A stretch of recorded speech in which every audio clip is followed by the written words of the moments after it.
باقی مفتی صاحب آپ کو حج کے تعلق سے سارے بتائیں انشاءاللہ۔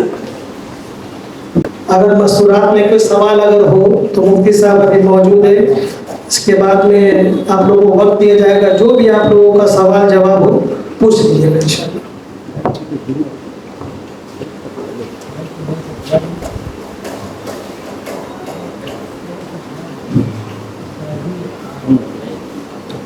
بسم اللہ الرحمن الرحیم۔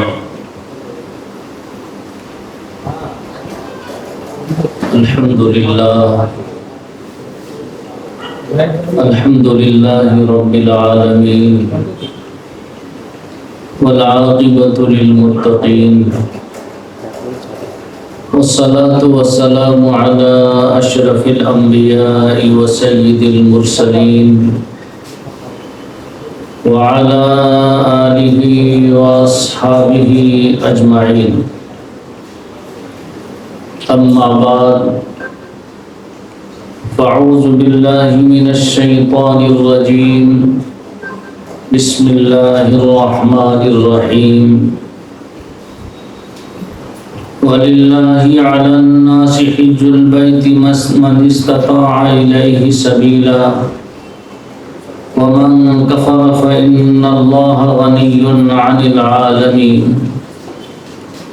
وقال رسول اللہ صلی اللہ علیہ وسلم،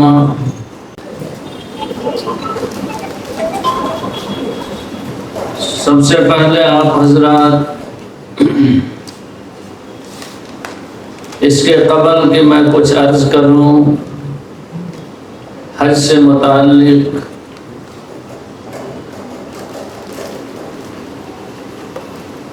حج کے موقع پر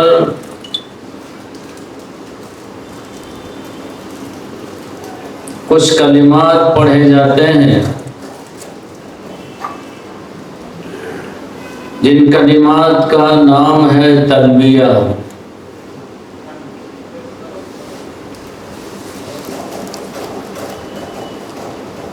ہم آپ حضرات کو صرف وہ چیزیں بتائیں گے، ابھی جتنی چیزیں آپ کو بتائی جا رہی تھی وہ سب دیکھنے کی گھومنے والی چیزیں ہیں۔ یہ فلاں مسجد ہے، یہ فلاں کنواں ہے، اور یہ فلاں کھجور ہے، اور یہ جو ہے، ان تمام چیزوں سے حج اور عمرے کا کوئی تعلق نہیں ہے۔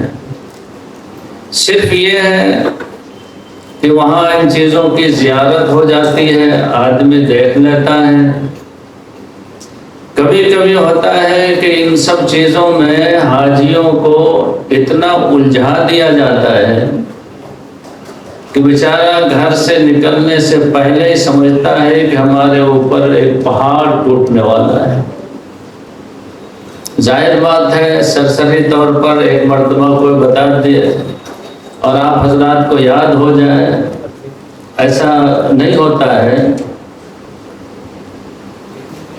تو بہرحال میں ان چیزوں کو آپ کے سامنے رکھنے کی کوشش کروں گا جن چیزوں کو حج اور عمرے میں کیا جاتا ہے، اور اس کا کرنا کہیں نہ کہیں کسی لائن سے ضروری ہوتا ہے، اور اس کے ترک سے کہیں عمرہ خراب ہوتا ہے، کہیں حج خراب ہوتا ہے۔ تو ان چیزوں کو صرف اس لیے آپ کے سامنے رکھیں گے تاکہ حتی المقدور آپ کا حج، آپ کا عمرہ صحیح ہو، ادائیگی کے اعتبار سے صحیح ہو، قبولیت کو اللہ کے قبضے میں ہے۔ تو میں نے عرض کیا کہ سب سے پہلے چند کلمات کہلائے جاتے ہیں،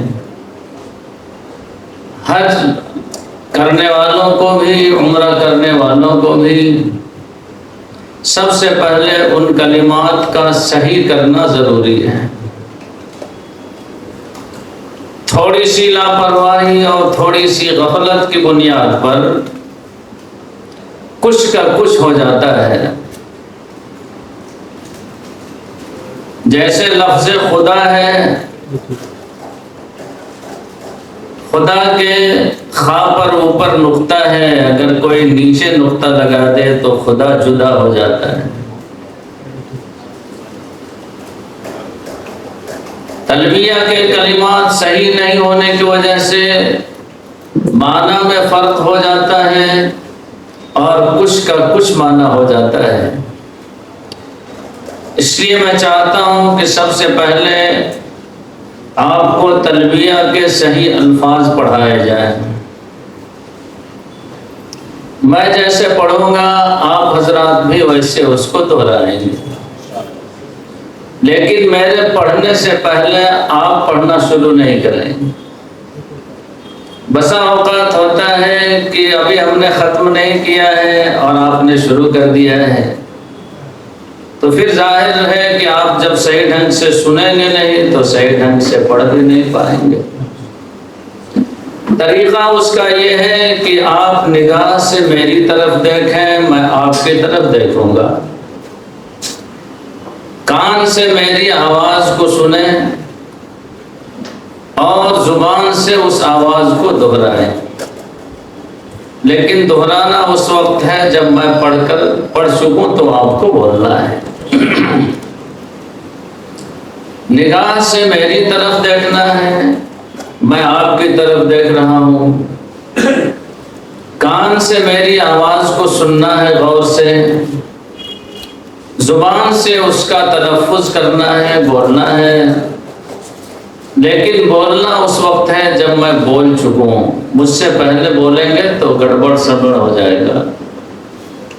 اب میں پڑھاتا ہوں، آپ تلبیہ پڑھیں۔ اس کے پہلے بھی آپ کو پڑھایا گیا ہوگا، اس پڑھنے میں اور ہمارے پڑھنے میں ہو سکتا ہے کچھ فرق آپ کو سمجھ میں آئے، تو کہیں فرق سمجھ میں آئے گا تو آپ ہم سے پوچھیں گے، بتائیں گے، ہم اس کو صحیح کریں گے۔ بتانے والے الگ الگ ہوتے ہیں تو کبھی کبھی بتانے کا طریقہ بھی الگ ہو جاتا ہے۔ آدمی اس میں پریشان ہو جاتا ہے کہ کسی نے کچھ بتا دیا، کسی نے کچھ بتا دیا۔ اس لیے پہلے جس طرح سے آپ نے یاد کیا ہے یا پڑھا ہے، میں جو پڑھوں گا آپ اس میں کہیں فرق محسوس کریں گے تو مجھ سے کہیں گے، میں اس کو آپ کے ذہن کو صاف کروں گا۔ اب میں پڑھا رہا ہوں، پڑھیے۔ لبیک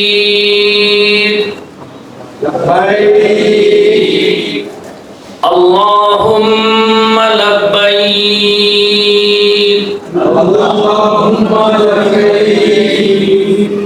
کوشش کریں جب اللہم کہیں تو لام کی آواز منہ میں بھر جائے۔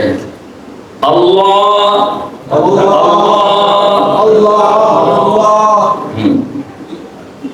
لبیک اللہم لبیک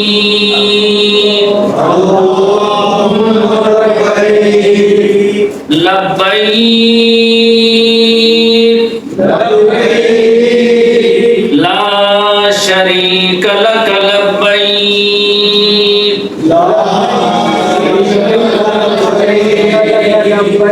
ان الحمد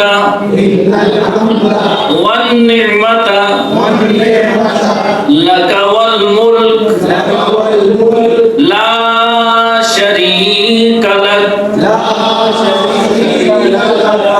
کہیں فرق محسوس ہوا جو آپ پہلے یاد کیے ہیں ہم نے پڑھا ہے؟ کچھ آگے پیچھے ہے کیا؟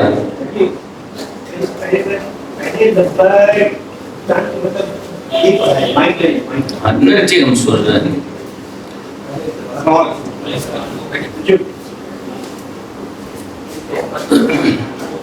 پھر میں پڑھاتا ہوں، پڑھ لیجیے۔ لبیک اللہم لبیک لبیک لا شریک لک لبیک ان الحمد والنعمت لک والملک لا شریک لک. دو تین باتوں کا اس میں خیال رکھنا ہے. ایک لبیک نہیں کہنا، لبیک کہنا ہے، دبا کے جیسے میں پڑھوں لبیک. دوسری چیز اللہم میں لام کو ذرا موٹا کر کے پڑھنا ہے، اللہم. تیسری چیز لا شریک لک، جلدی سے اس کو نہیں پڑھنا ہے، لا شریک لک نہیں پڑھنا ہے. کیسے پڑھنا؟ لا شریک لک، لا شریک لک. لا کو ذرا سا ٹاننا ہے. ذرا سا ٹاننے میں آپ کم کر دیں گے تو مسئلہ گڑبڑ ہو جائے گا. اگر لا شریک لک کے بجائے کوئی جلدی سے کہہ دے لا شریک لک تو معنی بدل جائے گا اور کفر ہو جائے گا. لا شریک لک کا مطلب ہے اے اللہ آپ کا کوئی شریک نہیں ہے. اور اگر جلدی سے آپ نے پڑھ دیا لا شریک لک تو ہو جائے گا اے اللہ آپ کا کوئی ضرور شریک ہے. آسمان اور زمین کا فرق ہو جائے گا. اس لیے لا پر دھیان دینا ہے. حمد، ان الحمد، حمد بڑی ہاں ہے یہاں سے نکلتی کہاں سے؟ حمد حمد حمد حمد حمد حمد. حمد کہیں گے تو گڑبڑ ہو جائے گا. ان الحمد کا مطلب ہوتا ہے تمام تعریف آپ کے لیے ہے، اللہ کے لیے. اور حمدہ چھوٹی ہاں سے پڑھ دیں گے تو ہو جائے گا تمام تعریف گھاس پھوس پتوں کے لیے، گڑبڑ سڑبڑ ہو جائے گا. تو ہاں پر دھیان دینا ہے. اب میں پھر ایک مرتبہ پڑھاتا ہوں، پڑھیے. لبیک لبیک اللہم لبیک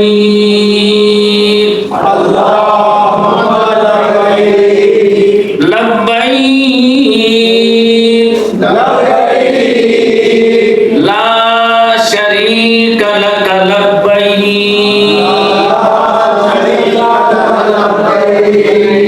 ان الحمد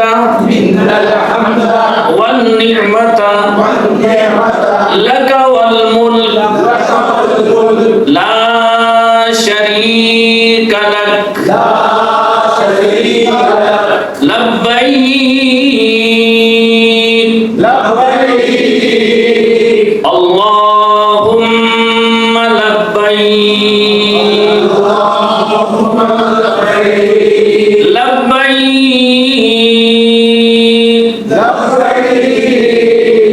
لا شریک لک لبیک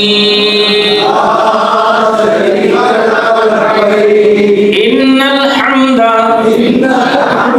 والنعمت لک والملک لا شریک لک.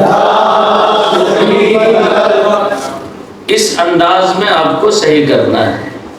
ابھی ٹائم ہے، جیسے میں بتایا ہوں ایسے ہی پڑھنے کی کوشش کیجئے تو انشاءاللہ ایک مسئلہ آپ کا یہ صحیح ہو جائے گا.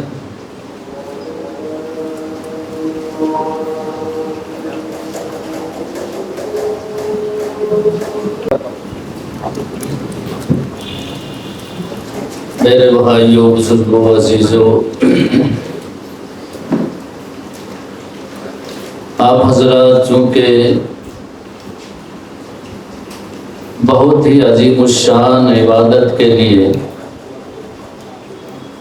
کچھ دنوں تک اپنے گھر بار کو چھوڑیں گے، اہل و عیال کو چھوڑیں گے، کاروبار کو چھوڑیں گے،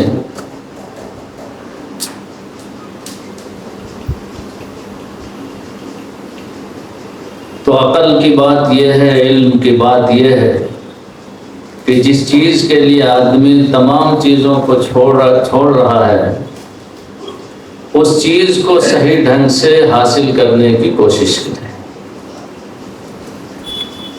اس سلسلے میں 2-3 باتیں پہلے میں آپ سے عرض کروں، اس کو پوری توجہ سے سماعت فرمائیے۔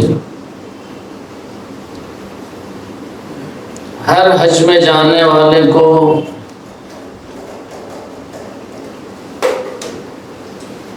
ان چیزوں کی پوری رعایت کرنی ہے۔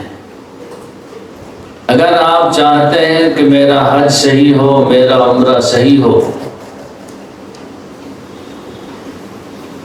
تو یہ چند چیزیں جو میں آپ سے عرض کر رہا ہوں اس پر پوری توجہ دیں اور عمل کر کے وہاں تشریف لے جائیں تو انشاءاللہ امید ہے کہ اللہ آپ کے حج کو، عمرے کو قبول فرمائے۔ نمبر 1، سب سے پہلے اپنی نیتوں کا جائزہ لیں۔ نیتوں کا جائزہ لینے کا مطلب ہے کہ اپنی نیت کو درست فرمائیں کہ جس عمل کو میں کرنے جا رہا ہوں وہ عمل کسی غیر کے لیے میرا نہیں، بلکہ صرف اور صرف اللہ کے لیے ہے۔ اس کو کہا جاتا ہے تصحیح نیت۔ سرور کائنات جناب رسول اللہ صلی اللہ علیہ وسلم کا ارشاد ہے، نیت المؤمن خیر من عمل۔ مومن کی نیت اس کے عمل سے بہتر ہے۔ اور ایک حدیث بہت مشہور ہے، آپ حضرات نے سنا ہوگا، انما الاعمال بالنیات۔ اعمال کا دار و مدار نیت پر ہوتا ہے۔ جیسی نیت ہوتی ہے اعمال کے فوائد اور اس کے نتائج بھی ویسے ہی ہوتے ہیں۔ چونکہ یہ سفر بہت ہی عظیم الشان، عظیم المرتبت ہے، اور جو اس سفر میں جاتا ہے اس کا مقام بھی بہت ہی عالی شان ہے۔ یہ اور بات ہے کہ آپ حضرات اس کو نہیں سمجھتے ہیں۔ آپ کا مقام، جانے والوں کا مقام حج میں کیا ہے، حاجی کا مقام کیا ہے، میں صرف ایک بات اس سلسلے کی آپ سے عرض کیے دیتا ہوں تاکہ آپ اپنی حیثیت اور مرتبہ کو سمجھ کر جائیں۔ آپ نے بہت سی جگہوں پہ، جلسوں میں، پروگراموں میں سنا ہوگا کہ کوئی بچہ جب حافظ قرآن ہو جاتا ہے تو اس کو 10 آدمیوں کی شفاعت کی اجازت دی جاتی ہے، اور وہ بچہ کل قیامت کے دن 10 آدمیوں کی شفاعت کرائے گا، اور وہ 10 آدمی ایسے ہوں گے جن پر جہنم واجب ہو چکی ہوگی، یعنی جہنمی ہوں گے، اور حافظ قرآن سے کہا جائے گا تو ان 10 کی شفاعت کر اور جنت میں ان کو لے جا۔ یہ سنا آپ نے کہ نہیں سنا ہے؟ سنا ہے۔ حاجیوں کے بارے میں نہیں سنا ہے۔ حاجیوں کے بارے میں روایت میں آتا ہے کہ ایک حاجی جب حج کے لیے جاتا ہے اور اس کو حج کی دولت نصیب ہوتی ہے، اللہ اس کے حج کو قبول کر لیتا ہے، تو ایک حاجی کو 400 آدمیوں کی شفاعت کا حکم دیا جائے گا۔ ایک حاجی 400 آدمی کی شفاعت کرائے گا۔ یہ پاور ہے حاجی کا، کس کا؟ تو اس پاور کو میں چاہتا ہوں کہ آپ باقی رکھیے، یہ پاور آپ کا کہیں غفلت میں کھو نہ جائے۔ اور غفلت کیا ہے؟ یہ اس حاجی کے لیے جس حاجی کا حج صرف اللہ کے لیے ہو، کسی غیر کے لیے نہ ہو۔ اور غیر کے لیے ہونے کا مطلب یہ ہے کہ اپنے حج کا، اپنے عمرے کا اتنا چرچا کیا جائے اور اتنا لوگوں کو سنایا جائے جس کے سنانے کا کوئی حاصل اور مقصد نہیں ہوتا ہے، صرف یہ کہ اپنی چیز بتانی ہوتی ہے اور ان کو یہ سمجھانا ہوتا ہے کہ میں حج میں جا رہا ہوں اور اب کی سفر سے لوٹوں گا تو حاجی ہو جاؤں، ایک سرٹیفکیٹ ہم کو مل جائے۔ خدا کے لیے، خدا کے لیے اگر کسی کی نیت میں یہ بات ہے تو اس کو ختم کر لیجئے، ابھی یہاں بیٹھے بیٹھے اندر سے توبہ کر لیجئے کہ میرے اللہ، ابھی تک جو چور دروازے سے میری نیت میں خرابی تھی اس سے میں توبہ کرتا ہوں، اے اللہ میرا حج اب صرف اور صرف تیرے لیے ہوگا۔ قرآن میں اللہ نے فرمایا، جو آیت میں نے پڑھی ہے، اللہ ارشاد فرماتے ہیں وَلِلَّهِ عَلَى النَّاسِ، اللہ ہی کے لیے لوگوں کے اوپر بیت اللہ کا حج ہے۔ دیکھو ایک لفظ کا صرف فرق ہے، ایک ہے اللہ ہی کے لیے اور ایک ہے اللہ کے لیے، دونوں میں فرق ہے یا نہیں ہے؟ فرق ہے، ہاں دونوں میں فرق ہے۔ حدیث میں اللہ کے رسول نے فرمایا من حج للہ، جس نے اللہ ہی کے لیے حج کیا، حدیث میں بھی ہی کا لفظ ہے اور قرآن کی آیت میں بھی ہی کا لفظ ہے۔ ہی کا لفظ یہ بتاتا ہے کہ بھی کی اس میں گنجائش نہیں ہے، بھی کی، جیسے میں آپ سے کہوں فلاں جگہ آپ جائیے اور ان سے کہوں آپ بھی جائیے، آپ بھی جا سکتے ہیں، تو بھی میں کئی لوگوں کی گنجائش ہوتی ہے اور ہی میں اس کی گنجائش صرف آپ ہی جائیے، آپ کے علاوہ وہاں کوئی جا نہیں سکتا ہے۔ اللہ ہی کے لیے حج کیا جائے کا مطلب یہ ہوتا ہے کہ اس میں کسی غیر کو شامل نہ کیا جائے۔ کوئی حاجی کہے یا نہ کہے، پوسٹ ملے یا نہ ملے، یہ پوسٹ نہیں چاہیے ہم کو، تو وہ پوسٹ مطلوب ہے جس کے بارے میں کہا ہے کہ ایک حاجی کو 400 آدمیوں کی شفاعت کی گنجائش دی جائے گی۔ تو ایک کام یہ کرنا ہے اور یہ کام ابھی کرنا ہے، بیٹھے بیٹھے ہم کو سنا کے نہیں کرنا ہے۔ اللہ، نیت کا محل، نیت کا مقام دل ہے، دل سے طے کر لیجئے کہ ابھی تک جو گندگی تھی میری نیت میں، اے اللہ میں اس گندگی کو پاک کرتا ہوں اور تجھ سے توبہ کرتا ہوں۔ اب پورے سفر حج میں اور حج سے واپسی کے بعد جب تک میری حیات باقی رہے، اے اللہ کبھی دل میں یہ وسوسہ نفس اور شیطان پیدا نہ کرنے پائے کہ دل میں یہ خیال آئے کہ لوگ مجھ کو حاجی کہیں گے انشاءاللہ۔ ایک کام یہ کرنا۔ دوسرا کام، حج میں جانے سے پہلے اپنے چھوٹے بڑے گناہوں سے اللہ سے معافی مانگنا ہے، توبہ کرنا ہے۔ ہم سب گنہگار ہیں کہ نہیں ہیں؟ جس دن ہم لوگ سمجھ جائیں گے کہ گنہگار ہیں، اس دن ہم لوگوں کی نگاہ میں کوئی دوسرا گنہگار نظر نہیں آئے گا۔ مسئلہ آج یہ ہے کہ ہر آدمی اپنے کو سمجھتا ہے کہ ہم پاک ہیں، تو دوسرا اس کو غلط سمجھ میں آتا ہے۔ ہم سب گنہگار کس لیے ہیں؟ ہمارے اور آپ کے پیغمبر نے یہ بتایا ہے۔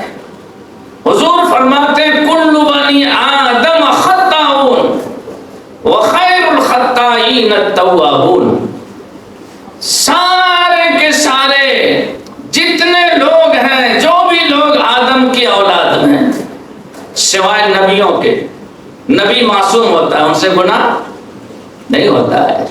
انبیاء کے علاوہ جتنے لوگ ہیں آدم کی اولاد، حضور فرماتے ہیں سب گنہگار ہیں۔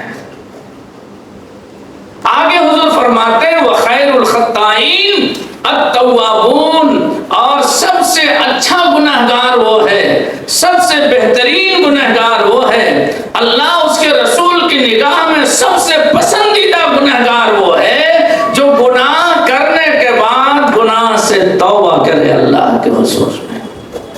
اے اللہ، میری شان یہ نہیں تھی کہ میں یہ گناہ کرتا اور تیری نافرمانی کرتا، نفس نے حملہ کیا، شیطان نے ڈاکہ زنی کیا، میرے رب مجھ سے یہ گناہ ہو گیا، تو رب ہے، میں تیرا بندہ ہوں، تو معاف کرنے والا ہے، ہم سے گناہ ہوگا، اے میرے کریم ہمارے سب چھوٹے بڑے گناہ کو معاف فرما۔ جانے سے پہلے دوسرا کام یہ کرنا ہے، اور گناہوں میں الگ الگ طرح کے گناہ ہوتے ہیں۔ ایک گناہ وہ ہے کہ کسی آدمی سے آپ کو کسی مسئلے میں رنجش ہو گئی ہے، بات چیت بند ہے، یہ بھی گناہ کبیرہ ہے، کیا بڑا گناہ ہے۔ جانے سے پہلے اپنے آپ کو پرسٹیج میں نہ ڈالیں کہ ہم کیسے جھکیں گے اس کے سامنے۔ آپ تو جا رہے ہیں وہاں جھکنا ہی جھکنا ہے۔ جھکنے والا زندہ ہوتا ہے اور نہیں جھکنے والا مردہ ہوتا ہے۔ کیا ہوتا ہے؟ زندہ آدمی جیسے چاہے جھک جائے گا کہ نہیں جھکے گا، اور جب آدمی مر جاتا ہے تو جھکے گا، مردہ ہے، نہیں جھک سکتا۔ جھکنا یہ صفت اچھی ہے، اس کا خیال بالکل نہ کریں۔ جس طرح سے نفس اور شیطان نے آپ کو دبوچ کر کسی سے بات چیت بند کرنے پر مجبور کیا کہ بند کر دو، ابھی بھی اس نفس اور شیطان کے چکر میں نہ پڑیں، بلکہ اس سے جا کے کیا کریں؟ معافی تلافی کریں۔ اور اس گناہ میں ایک بڑا گناہ ہے جو آپس کا لین دین ہے۔ کیا؟ کسی نے کسی سے کچھ لیا ہے، اب وہ حج میں جا رہا ہے، ابھی تک ادائیگی اس کی نہیں کیا ہے، تو کیا کرے؟ اس کو ادا کرے، پھر حج میں جائے۔ اگر حج میں جانے سے پہلے ادائیگی نہیں کر سکتا ہے تو اس کے پاس جائے، اس سے معذرت کرے، اس سے وقت لے کہ میں انشاءاللہ حج سے واپس ہوں گا تو آپ کی رقم ادا کر دوں گا۔ بات سمجھ میں آ رہی؟ اگر واپسی کے بعد بھی یہ شکل نہیں بنی کہ ہم اس کو ادا کر سکتے ہیں، یا حالات ہمارے ایسے نہیں ہیں، تو پھر آپ اس سے معاف کرانے کی کوشش کیجیے۔ یہ حقوق العباد کا مسئلہ ہے، کس کا؟ بندوں کے حق کا مسئلہ ہے۔ یہ بات اس لیے میں آپ سے عرض کر رہا ہوں کہ بہت سے حاجی لوگ دھوکے میں پڑے رہتے ہیں، اور بتانے والے بھی بتاتے ہیں، ان کو حدیث پڑھ کے سناتے ہیں جو حدیث میں نے ابھی پڑھی ہے۔ حدیث کیا ہے؟ من حج للہ، جس نے اللہ ہی کے لیے حج کیا، فلم یرفس ولم یفسق، اور دوران سفر حج کوئی غلط کام نہیں کیا، اپنے آپ کو بچا کے رکھا، کوئی گناہ کا کام نہیں کیا، تو حضور فرماتے ہیں جب وہاں سے واپس ہوتا ہے تو ایسے ہوتا جیسے آج ماں کے پیٹ سے پیدا ہوا ہے۔ سنے کہ حدیث نہیں سنے؟ تو آپ لوگ تو خوش ہو گئے ہوں گے۔ تو بہت سے لوگ بیچارے اس حدیث کو سن کے دھوکے میں رہتے ہیں کہ چلو جس کا جتنا لینا ہے لے لو، اور وہاں سے جب لوٹیں گے تو بالکل کلین ہو کے لوٹیں گے، سب صاف ہو جائے گا۔ لیکن یہ مسئلہ نہیں ہے۔ آپ نے جو اتنے دنوں ٹال مٹول کیا ہے، نہیں دیا ہے، اس میں جو گناہ آپ کو ہوا ہے وہ گناہ دھلے گا، لیکن جو مال اس کا آپ کے پاس ہے، جب تک آپ اس کو ادا نہیں کریں گے، 1000 حج جا کے کریں گے تب بھی وہ معاف نہیں ہوگا۔ اس لیے دوسرا کام یہ کرنا ہے کہ آپس کے جتنے لین دین حقوق جو ہے اس کو صاف کر کے جانا ہے. یہ دوسرا کام ہوگا. تیسرا کام، ہر حاجی اس کی کوشش کرے کہ ہم حلال اور پاکیزہ مال سے حج میں جائیں. کس میں جائیں؟ حلال مال سے لے جائیں، پاکیزہ مال ہو، صاف ستھرا ہو. یہ سفر بہت اونچا ہے، مال بھی بالکل صاف ہونا چاہیے. مال گندا نہیں ہونا چاہیے. گندا مال سے مراد حرام ناجائز مال آپ نے جمع کیا ادھر ادھر سے اور اتنا ہو گیا پیسہ کہ آپ حج میں جا سکتے ہیں، تو اس مال سے حج آپ کا قبول نہیں ہوگا. یہ بڑی خطرناک چیز ہے، اس کو ذہن میں رکھیے. حدیث پاک میں آتا ہے، جو ابھی آپ لبیک پڑھ رہے تھے تلبیہ،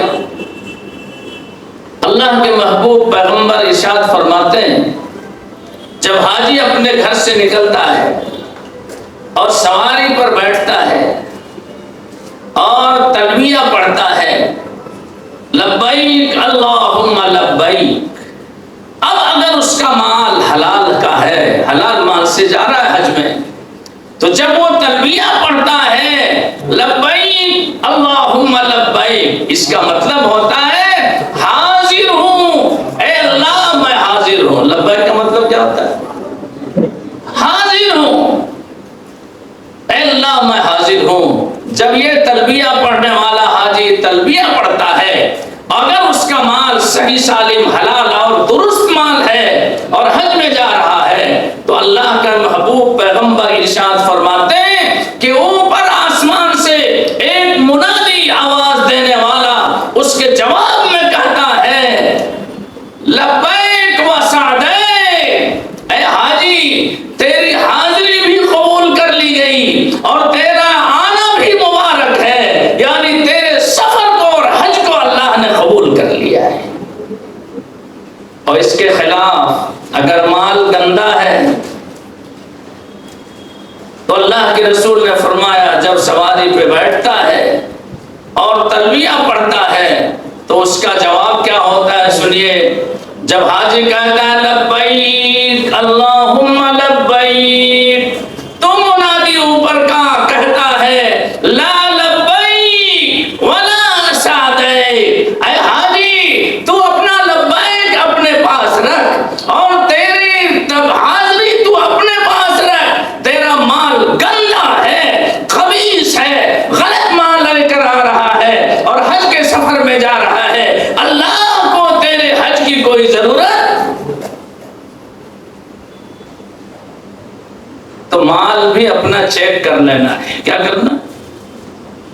جیسے نیت کو چیک کرنا ہے ویسے مال کو بھی چیک کر لینا ہے. گڑبڑ سڑبڑ مال لے کر جائیں گے تو یہیں سے گڑبڑی پیدا ہو جائے گی.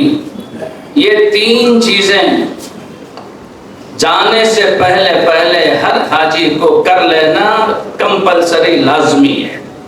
پہلی چیز کیا؟ نیت کو صحیح کر لے. کوئی کہے حاجی چاہے نہیں کہے، پیا جس کو چاہے سہاگن وہی ہے. جس کو اللہ قبول کر لے اصل وہی ہے.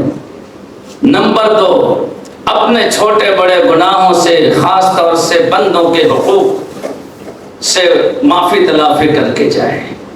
اور نمبر 3، مال کو چیک کر لے کہیں گڑبڑ مال تو نہیں ہے. یہ تین چیز جس حاجی نے کر لیا انشاءاللہ اللہ کی ذات سے پوری امید ہے کہ اللہ اس کو حج مبرور نصیب فرمائے. حج مبرور کس کو کہتے ہیں؟ حج مقبول کو. جو حج مقبول ہو جائے اس کو حج مبرور حدیث میں کہا گیا ہے.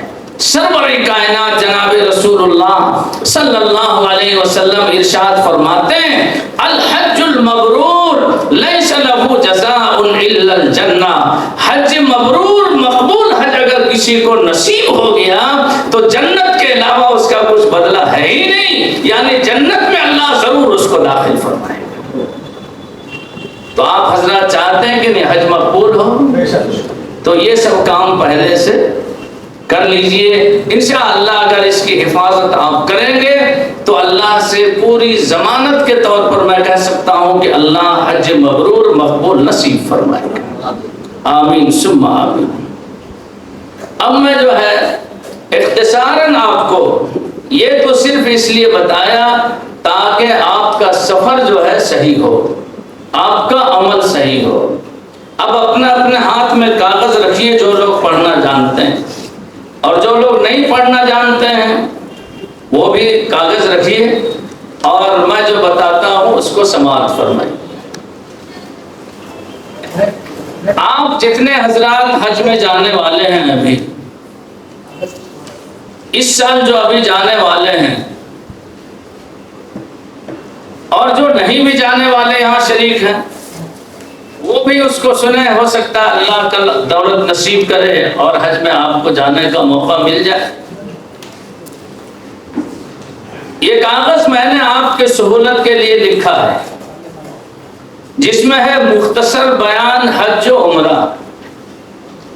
حج عمرہ کو آسان سے آسان طریقہ پر بالکل مختصر طور پر آپ کے سامنے میں رکھنے کی کوشش کر رہا ہوں، شاید آپ کے سمجھ میں بات آ جائے۔ اور یہ کاغذ بھی آپ کو اس لیے دے رہا ہوں تاکہ بعد میں بھی جہاں یہ ہو آپ اس کو دیکھا کریں۔ جتنے حاجی اس وقت عموماً جاتے ہیں، ادھر میری طرف توجہ دیجیے، ایک کاغذ کو ادھر دائیں مت کرو بھائی۔ اس وقت جتنے حاجی جاتے ہیں، آپ جانتے نہیں ہیں تو جان لیجئے، حج 3 طرح کا ہوتا ہے۔ ایک حج وہ ہوتا ہے جس کو حج افراد کہا جاتا ہے۔ افراد کا مطلب یہ ہے کہ صرف حج کا احرام باندھ کر حاجی جا کر حج کرے، اس کو حج افراد کہا جاتا ہے۔ حج کا دوسرا قسم کیا ہے؟ حج قران۔ قران کا مطلب یہ ہے کہ ایک ہی مرتبہ عمرہ کا بھی اور حج کا بھی دونوں کا احرام حاجی باندھے گا اور دونوں کی نیت کرے گا۔ جانے کے بعد پہلے عمرہ کرے گا، عمرہ کرنے کے بعد احرام کھولے گا نہیں، اسی کنڈیشن میں رہے گا۔ جب حج کا وقت آ جائے گا پھر اس وقت اسی احرام سے حج جا کے کرے گا، اور جب حج و عمرہ دونوں مکمل ہو جائے گا تو اخیر میں احرام سے حلال ہو کر نکلے گا۔ ایسے حاجی کو مقرن کہا جاتا ہے، اور اس حج کو حج قران کہا جاتا ہے۔ یہ تھوڑا ٹف ہے، سب لوگوں کے بس کی چیز نہیں ہے۔ یہ اور بات ہے، ثواب کے اعتبار سے تھوڑا زیادہ ہے۔ ثواب اس لیے زیادہ ہے کہ زیادہ دیر تک آدمی مشقت اٹھاتا ہے، اور شریعت کا قاعدہ ہے العطایا علی قدر البلایا، جتنی عبادت میں مشقت جو اٹھائے گا اس کو ثواب اتنا ہی زیادہ ملے گا۔ تو بہرحال یہ دوسری قسم ہے حج کی، حج قران۔ تو جانے والے جو حج میں اکثر لوگ جاتے ہیں اس وقت، وہ حج افراد بھی نہیں کرتے، یعنی خالی حج بھی نہیں کرتے، اور حج قران بھی بہت کم لوگ کرتے ہیں، اس لیے کہ اس میں پریشانی زیادہ ہے۔ اکثر جانے والے لوگ حج تمتع کرتے ہیں، اس کا نام تیسری قسم جو حج کا ہے اس کا نام کیا ہے؟ حج تمتع۔ تمتع کے معنی ہوتا ہے تھوڑا سا فائدہ اٹھانا۔ فائدہ اٹھانا، فائدہ کیا ہے کہ پہلے حج میں گئے تو عمرہ کا احرام باندھا، عمرہ کرنے کے بعد فارغ ہو گئے اور اس کے بعد حلال ہو گئے۔ اب پھر 8 ذی الحجہ جب آئے گا تب تک آپ فائدہ اٹھا سکتے ہیں، نارمل رہ سکتے ہیں۔ 8 ذی الحجہ آئے گا پھر حج کا احرام دوسرا باندھیں گے، پھر جا کے حج کر کے اخیر میں حلال ہوں گے۔ تو اس میں 2 احرام سے، ایک احرام سے عمرہ اور ایک احرام سے حج کیا جاتا ہے، اس کا نام ہے حج تمتع۔ اور اکثر اس وقت جو جانے والے حجاج کرام ہوتے ہیں وہ تمتع ہی کرتے ہیں۔ کیا کرتے ہیں؟ ہاں، عمرہ بھی کرتے ہیں اور حج بھی کرتے ہیں۔ ہم آپ کو قران کا مسئلہ اس وقت نہیں بتانا جا رہے ہیں، اور افراد کا بھی مسئلہ نہیں بتانے جا رہے ہیں۔ جو آپ لوگ کرنے جا رہے ہیں صرف وہ بتا رہا ہوں تاکہ آپ الجھے زیادہ نہیں، اور آسانی سے آپ کو کرنے کا مسئلہ کرنے کا موقع ملے۔ دیکھیے کتاب کاغذ جس کو پڑھنا آ رہا ہے وہ کاغذ دیکھیں۔ حج تمتع کرنے والا حاجی سب سے پہلے عمرہ کا احرام باندھے گا۔ احرام باندھنے کے لیے ابھی وہ حاجی رضوان آپ کو بتائے ہوں گے کہاں سے احرام باندھنا ہے، کیا کرنا ہے۔ بہرحال یہاں سے بھی احرام باندھ کے کوئی جانا چاہے جا سکتا ہے، وہاں میقات میں جائے گا وہاں بھی باندھ سکتا ہے، مدینے سے بھی جا کے باندھ سکتا ہے، جہاں سے سہولت جس کو احرام باندھ سکتا ہے۔ تو سب سے پہلے احرام باندھ کر عمرہ کرنا ہے، عمرہ کی نیت کرنی۔ اب دیکھیے میں نے لکھا عمرہ کے 4 کام ہیں۔ عمرہ، پورے عمرہ جس کو کہا جاتا ہے، اس کے اندر کتنے کام ہیں؟ 4 کام ہیں۔ نمبر 1 احرام باندھنا، نمبر 2 خانہ کعبہ کا طواف کرنا، نمبر 3 صفا اور مروہ کی سعی کرنا، چکر لگانا، اور نمبر 4 کیا ہے؟ حلق کرنا، یعنی سر کے بال کو مڈانا۔ یہ 4 کام ہے، اسی کا نام کیا ہے؟ عمرہ ہے۔ اتنا تو سمجھ گیا؟ آسان لگا کہ مشکل ہے؟ آسان۔ ان 4 کاموں کا نام عمرہ ہے۔ 4 کاموں میں سے پہلا کام احرام ہے۔ احرام کیسے آپ باندھیں گے؟ احرام کا طریقہ کیا ہے؟ تو احرام باندھنے میں بھی 4 کام کا خیال کرنا ہے۔ کتنے کام کا؟ 4 کام کا۔ نمبر 1 غسل یا وضو کر کے بغیر سلے ہوئے کپڑے پہننا۔ اگر آپ نہا لیں تو بہتر ہے، کسی وجہ سے نہا نہیں پا رہے تو وضو کر لیں۔ وضو کر کے کپڑا پہن لیں، ایک اوپر ایک نیچے۔ یہ 4 کام احرام میں جو کیا جاتا ہے اس میں سے ایک کام یہ ہے، وضو یا غسل کر کے ایک نیچے کپڑا ایک اوپر چادر اوڑھ لینا ہے۔ اس کا نام کیا ہے؟ احرام۔ تو وضو اور غسل کرے، دونوں میں سے جو بھی کر سکتا ہے کر لے، احرام کا کپڑا باندھ لے اور سر ڈھک کر اسی کپڑے سے جو احرام پہنا ہے اسی چادر سے سر ڈھک لے، ٹوپی تو نہیں رہے گی وہاں، سر ڈھک لے اور سر ڈھکنے کے بعد 2 رکعت نفل نماز پڑھے۔ کیا پڑھے؟ 2 رکعت نفل نماز پڑھے۔ 2 رکعت نفل نماز جب پڑھ لیا، نماز پڑھ کے جب فارغ ہوا تو اب سر جو ہے کھول لینا ہے، جو چادر سے ڈھکے ہوئے تھے سر کو کھول دینا ہے، اور سر کھولنے کے بعد دوسرا کام جو ہے وہ کیا کرنا ہے؟ نیت کرنی ہے۔ نیت کا طریقہ کیا ہوگا؟ یا اللہ میں عمرہ کی نیت کرتا ہوں، اس کو میرے لیے آسان فرمائیے اور قبول فرمائیے۔ یہ نیت ہو گئی۔ نمبر 3 تیسرا کام جو نیت کے بات کرنا ہے وہ تلبیہ پڑھنا ہے۔ 3 مرتبہ زور سے، مرد حضرات زور سے پڑھیں اور عورتیں آہستہ پڑھیں گی، جو تلبیہ ابھی پڑھیں ہم۔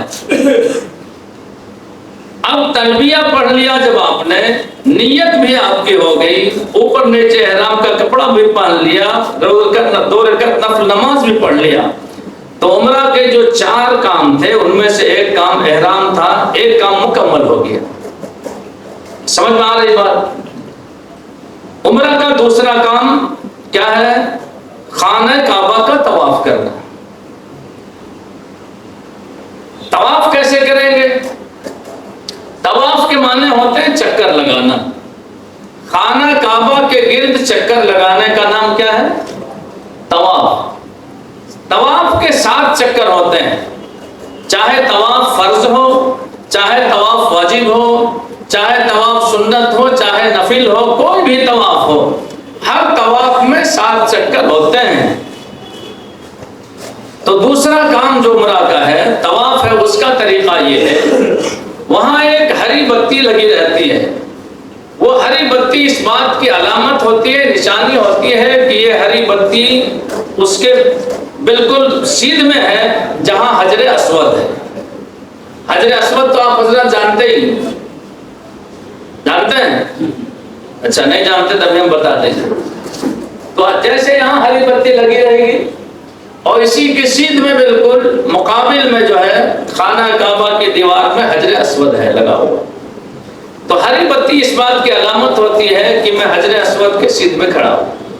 حجر اسود کے پاس کھڑا ہو کر آئے، آدمی کھڑا ہو جائے، خانہ کعبہ کی طرف دیکھتے ہوئے نیت کرے، یا اللہ میں خانہ کعبہ کے 7 چکر طواف کی نیت کرتا ہوں، اس کو میرے لیے آسان فرمائیے، قبول فرمائیے۔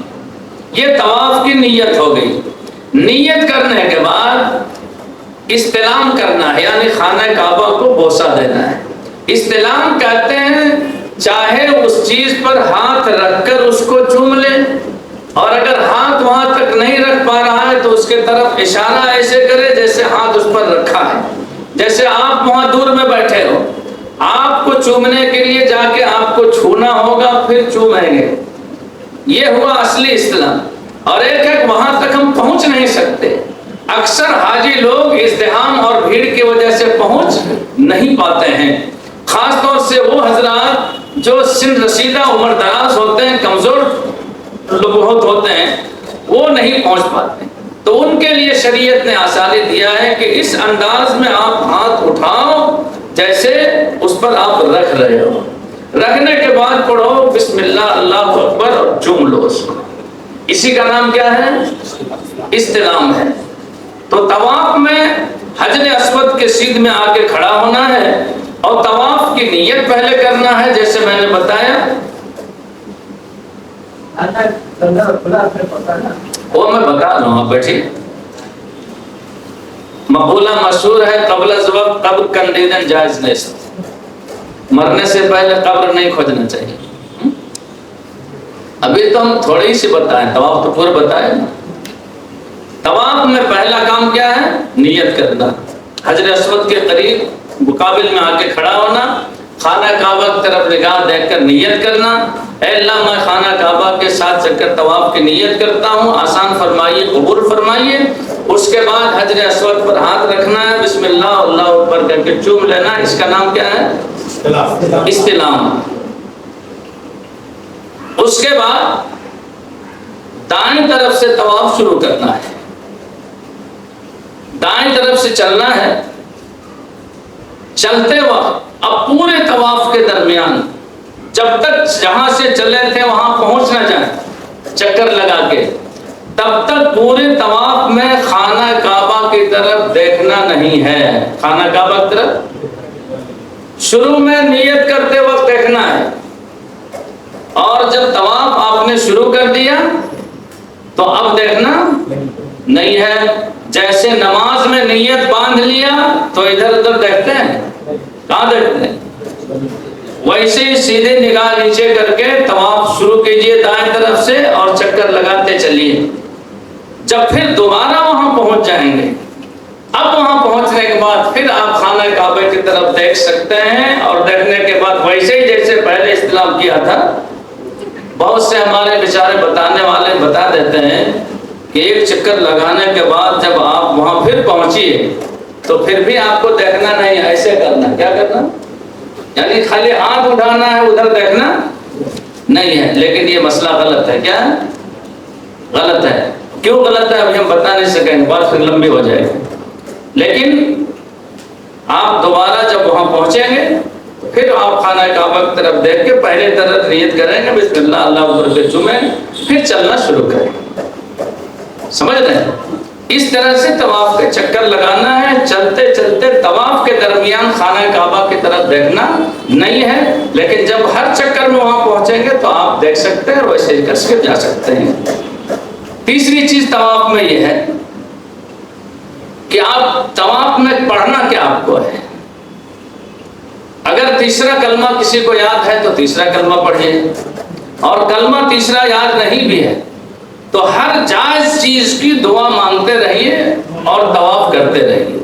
جو بھی جائز چیز آپ ہیں، ناجائز چیز کی دعا نہیں مانگنی، جائز چیز کی دعا مانگتے رہنا ہے۔ تیسرا کلمہ یاد ہے پڑھتے رہنا ہے، طواف کے چکر کرتے رہنا ہے، نیچے نگاہ کے رکھنا ہے۔ اب آئیے، یہ بھائی جو ابھی پوچھ رہے ہیں کہ کپڑا جو ہے وہ کیا کریں گے، طواف میں ایک کام بھی کرنا پڑتا ہے۔ چھوڑیے رہنے دیجیے، ہم بتاتے رہیں گے۔ یہ دیکھ لیں، یہ دائیں بغل سے اس طرح سے احرام کا کپڑا لیں گے اور ایسے ڈال لیں۔ اس کا نام ہے اجتباء. کیا نام ہے؟ اجتباء. الف زاد تو با الف عین اجتباء. ہاں یہ اس طرح سے احرام کو ادھر سے نکالیں گے اور یہاں ڈال دیں گے. یہ طواف میں رکھنا ہے آپ کو. چوتھا کام طواف میں ایک اور کرنا ہے. طواف میں جو 7 چکر ہوتے ہیں اس میں سے پہلے 3 چکروں میں آپ کو تھوڑا سا ٹائٹ ہو کر اکڑ کر چلنا ہے، جیسے کوئی پہلوان باڈی بلڈر چلتا. 3 چکروں میں، 7 چکر میں نہیں.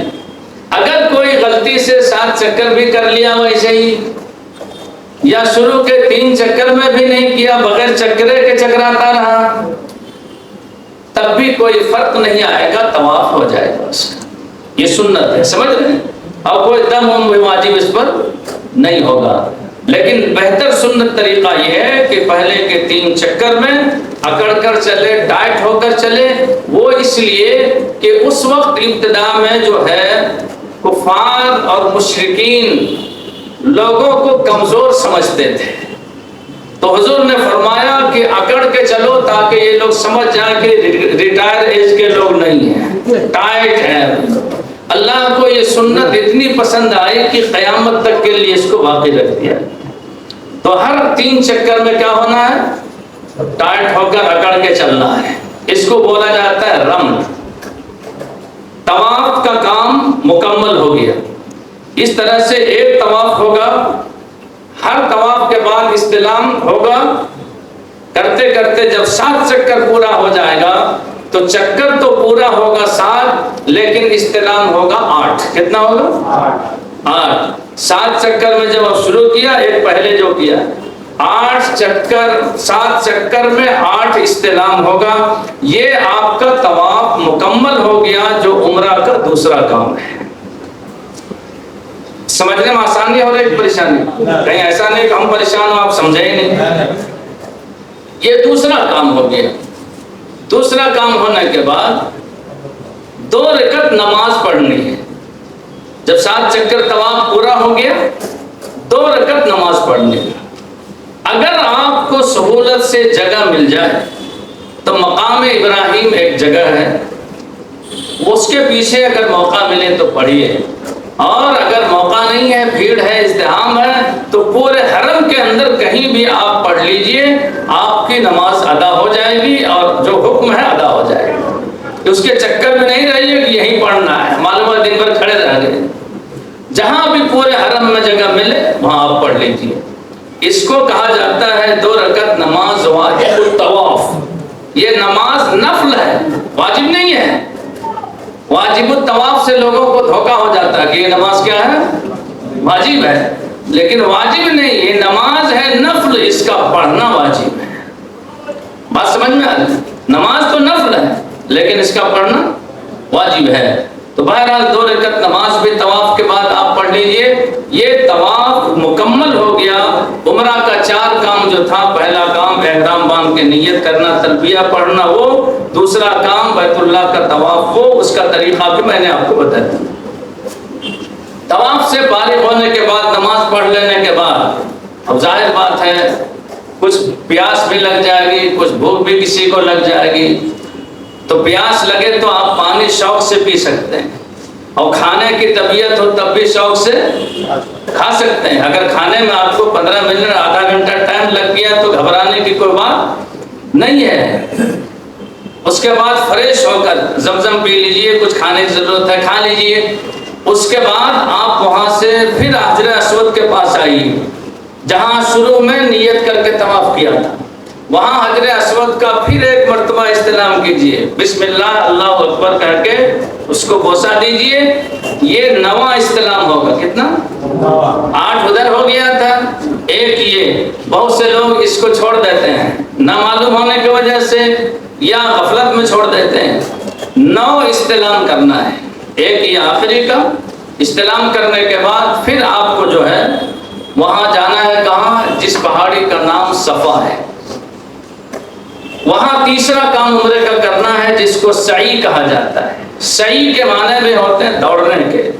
سعی کے معنی دوڑنے کے. یہ دونوں پہاڑیاں وہ ہیں جہاں حضرت اسماعیل کی والدہ حضرت ہاجرہ علیہ السلام دوڑا کرتی تھی. کس لیے؟ پانی کی تلاش. پانی کے حضرت اسماعیل شیرخوار بچے تھے، پیاس کی شدت تھی، پانی کی وہاں کوئی جگہ نہیں تھی، تو بالو ریتیلی زمین تھی. اس پہاڑ پر جب چڑھتی تھی تو لگتا تھا ریتیلی بالو دیکھنے میں کہ وہاں پانی ہے. پھر بیچاری گھبرا کے یہاں آتی تھی، یہاں آتے تھے دیکھتے بالو ہے، اور وہاں سے پھر ادھر پانی دکھائی دیتا تھا. اس طرح سے 7 چکر حضرت ہاجرہ نے لگایا صفا اور مروہ کا. یہ سنت بھی حضرت ہاجرہ کی اللہ کو اتنا پسند آیا کہ آج تک یہ سنت باقی ہے اور قیامت تک یہ باقی رہے. جب تک یہ حج عمرہ کا سلسلہ چلتا رہے گا قیامت نہیں آئے گی. تو اس چکر لگانے کا صفا مروہ کے درمیان اس کا نام سعی ہے. کیا نام ہے؟ سعی ہے. 7 چکر لگانا ہے، صفا پہاڑی پر جانا ہے 9واں استلام کرنے کے بعد. وہاں جانے کے بعد خانہ کعبہ کی طرف نگاہ کر کے نیت کرنا ہے، اے اللہ میں صفا مروہ کے درمیان 7 چکر سعی کی نیت کرتا ہوں. اس کو آسان فرما دیجئے اور قبول فرما دیجئے. دیکھیے ہر نیت میں یہ دونوں جملہ بولا جاتا ہے. آسان بھی کیجئے اور قبول بھی کیجئے. ہر جگہ جو ہے قبولیت کا مسئلہ سامنے لایا جاتا ہے کہ کہیں ایسا نہیں ہو کہ ناقبول ہو جائے. کہیں ایسا نہیں ہو. تو نیت کرے اللہ صفا مروہ کی 7 چکر صحیح کی نیت کرتا ہوں، اس کو میرے لیے قبول فرمائیے، آسان فرمائیے. اس کے بعد مروہ پہاڑی کی طرف چلے. تو صفا اور مروہ پہاڑی کے بیچ میں کچھ دوری ہے، یہاں سے وہاں کا فاصلہ ہے. بیچ میں 2 بتیاں لگی ہیں. جیسے یہ پنکھا چل رہا ہے، یہ پنکھا چل رہا ہے.